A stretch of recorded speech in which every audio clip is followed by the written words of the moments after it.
की रक्षा और उसके लिए कानून बनाने के लिए वाराणसी से लखनऊ यात्रा लेकर निकले शंकराचार्य अविमुक्तेश्वरानंद का सुल्तानपुर में जोरदार स्वागत हुआ। इस दौरान उन्होंने रुक रुक कर लोगों से अपने उद्देश्य को बताया, वहीं मीडिया से भी रूबरू हुए। अविमुक्तेश्वरानंद ने इस यात्रा के जरिए सूबे के मुख्यमंत्री योगी को कटघरे में खड़ा करते हुए कहा कि इस समय यूपी में ब्राह्मण और गाय पर अत्याचार हो रहा है।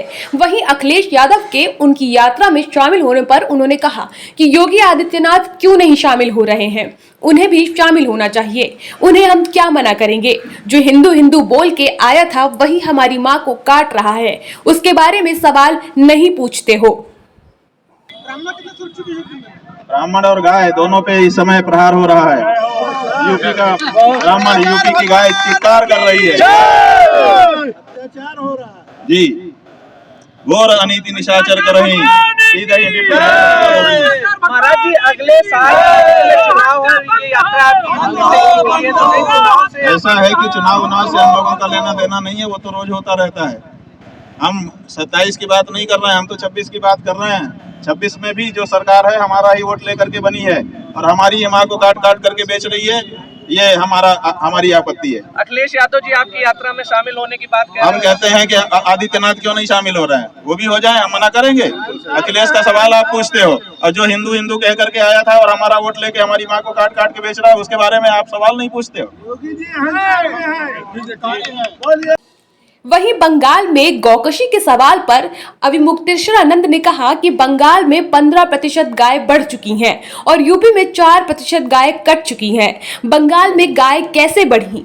बंगाल में गाय काटने का आंकड़ा मीडिया ने बना रखा है। वहीं यूपी में योगी की जगह किसे सीएम देखने के सवाल पर अविमुक्तेश्वरानंद ने जवाब दिया। उन्होंने कहा कि हम किसी को नहीं देखना चाहते हैं, ये हमारा काम नहीं है कि कौन सीएम बनेगा या नहीं, ये विधायक तय करते हैं कि कौन सीएम है। मेरे ऊपर पुलिसिया कार्रवाई से सब चाहते थे कि उन पुलिस कर्मियों के खिलाफ कार्यवाही हो, लेकिन योगी ने कुछ नहीं किया। मौर्य ने मेरा समर्थन किया। वहीं शंकराचार्य और कथित राजनीतिक शंकराचार्य के बीच अंतर करने के सवाल पर अविमुक्तेश्वरानंद ने जवाब दिया। उन्होंने कहा कि असली नकली की पहचान होनी चाहिए। असली और नकली गुरु से बड़ा प्रभाव पड़ता है, इसलिए इसका चुनाव करना चाहिए। योगी जी भी संत हैं। इस सवाल पर शंकराचार्य ने कहा कि योगी जी संत का वेश पहनकर बैठे हैं, देखने से संत ही लगते हैं, लेकिन उनका जो आचरण है 16 करोड़ पशु मरवाकर उसका मांस बेच चुके हैं। कोई योगी सन्यासी ऐसा करता है क्या?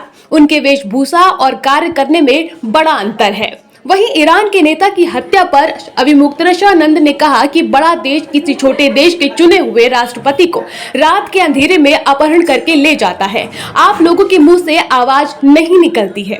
जिसके पास ताकत है वो छोटे देश पर अत्याचार करेगा, चुने हुए राष्ट्रपति को काट डालेगा। ये कहाँ का कानून है? ये दादागिरी है और यही प्रवृत्ति भी यूपी में बुलडोजर के माध्यम से दिखाई दे रही है। सलाह देंगे कि उसको भी दौरान अविमुक्तेश्वरानंद ने अन्य कई मुद्दों पर भी बेबाकी से अपना बयान दिया है। गाय बढ़ चुकी है और उत्तर प्रदेश में 4% गाय घट चुकी है।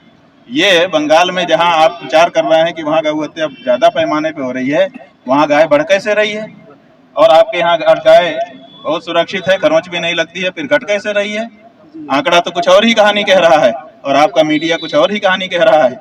ये आप लोगों को मीडिया को साफ करना पड़ेगा, क्योंकि मीडिया ही जनता में एक धारणा बनाता है। तो आपने धारणा बना रखी है कि गाय के ऊपर अत्याचार बंगाल में ज्यादा हो रहा है, यूपी में नहीं हो रहा है, लेकिन आंकड़े तो अलग ही कहानी कह रहे हैं। महाराज जी, केशव मौर्य जी को लेकर आपने एक बार कहा था कि सूझबूझ जैसा नेता होना चाहिए, जैसे कि केशव मौर्य जी है, तो यूपी में योगी जी की जगह किससे सीएम देखना चाहते हैं? बात यह है कि हम किसी को नहीं देखना चाहते।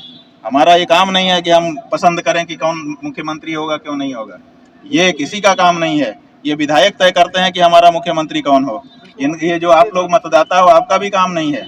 इसलिए कौन मुख्यमंत्री होगा कौन नहीं होगा ये हमारा आपका काम नहीं है, ये विधायकों का काम है। लेकिन हमने इस संदर्भ में कहा था कि कम से कम जो पुलिस की कार्यवाही प्रयाग के संगम पर मौनी अमावस्या के दिन हुई थी, पूरे देश ने जिसको आप पत्रकारों के माध्यम से, चैनलों के माध्यम से देखा है, समझा है, सुना है, वो सब चाहते थे कि उत्तर प्रदेश की सरकार कोई कार्यवाही इन पुलिस वालों पर करे। इन्होंने गलत किया है, लेकिन मुख्यमंत्री ने कुछ नहीं किया। बल्कि उनका समर्थन किया और बाद में सदन में बोल करके और ज्यादा समर्थन किया। और वहीं उसी प्रदेश का उप मुख्यमंत्री मौर्य था, उसने जन भावना के अनुरूप आवाज कही, तो स्वाभाविक है जो जनता की भावना के अनुरूप बोलेगा, जो भारत की परंपरा के अनुसार बोलेगा, जिसमें संवेदना होगी, जो अन्याय अत्याचार के विरुद्ध बोलेगा, जो जिनके ऊपर अत्याचार हुआ है उनके पक्ष में खड़ा रहेगा, उसके पक्ष में सबका मन जाता है। हमारा भी गया, हमने भी कहा कि ये आदमी ठीक लगता है। इतने से आप बाकी कुछ राजनीति लगा लेंगे, उसका कोई मतलब नहीं। सनातन धर्म के शंकराचार्य और कथित राजनीतिक शंकराचार्यों के बीच में अंतर करने की बारी आ गई है क्या? बिल्कुल अंतर करने की बारी आ गई है, क्योंकि असली नकली की पहचान होनी चाहिए। असली खोवा खाओगे स्वस्थ हो जाओगे, नकली खोवा खाओगे रोगी हो जाओगे, बीमार हो जाओगे। इसी तरह से असली नेता और नकली नेता, इसी तरह से असली गुरु और संत, असली और नकली गुरु संत, दोनों का बड़ा प्रभाव पड़ता है जीवन में। इसलिए जनता के अंदर इतनी पहचानने की ताकत आ जानी चाहिए कि वो असली नकली संत और साधु की पहचान कर सके। योगी जी भी एक संत है। योगी जी संत का वेश पहन करके बैठे हैं, देखने में तो संत ही लगते हैं, लेकिन उनके जो आचरण है, 16 करोड़ पशु को मरवा करके अभी उसका मांस बेच चुके हैं। कोई योगी जति सन्यासी ये करता है क्या? बताओ हमको। पूरे देश के लोग खड़े हुए हैं, हमारा तो उनके वेशभूषा में और उनके काम में, दोनों में अंतर है। बहुत अंतर है महाराज। नीतीश कुमार को यूपी से बिहार से निकाल करके केंद्र दिया गया, ऐसे योगी जी को भी यूपी से निकाल करके। अब क्या करेंगे, वो उनका काम है। हमारा काम यह है कि हम गौ माता की रक्षा की जो हमारी भावना है उसको हम स्वर दें, और अगर हमको कोई वेशभूषा धारण करके हमारे साथ ठगी करता है तो हम उसको पहचान करके उसके असली स्वरूप को सामने ले आए। ईरानी नेता की हत्या होती है और उसको लेकर प्रदर्शन हो रहा है, इस प्रदर्शन को आप किस तरह से देखते हैं? ऐसा है कि ईरान, इराक और दूसरे जो देश हैं, आजकल सब एक दूसरे के साथ मिल गए हैं। ग्लोबलाइजेशन का युग है, सब जगह के समाचार आप लोगों के माध्यम से सबके पास पहुंच रहे हैं। तो बड़ा देश किसी छोटे देश के राष्ट्रपति को, चुने हुए राष्ट्रपति को रात को अंधेरे में जाकर के अपहरण करके लेके चला जाए, आप लोगों के मुंह से आवाज नहीं निकलती है। जिसके पास लाठी होगी उसी की भैंस होगी। ये कहाँ का कानून है? जिसके पास ताकत है वो छोटे देशों के ऊपर अत्याचार करेगा, वहाँ के आदमियों को बमबारी करके सारे चुने हुए राष्ट्रपति सबको मार डालेगा। क्यों मार डालेगा? ये नहीं होना चाहिए। आप सामने आइए, कोई बात है तो उसको कहिए, लड़िए, लेकिन रात के अंधेरे में आप किसी को मार देंगे, किसी का अपहरण कर लेंगे, कुछ कर लेंगे, ये तो दादागिरी है। और यही प्रवृत्ति अपने उत्तर प्रदेश में भी बुलडोजर के माध्यम से दिखाई दे रही है, जो कि सही नहीं है। इससे गरीबों का कोई भला नहीं हो रहा है।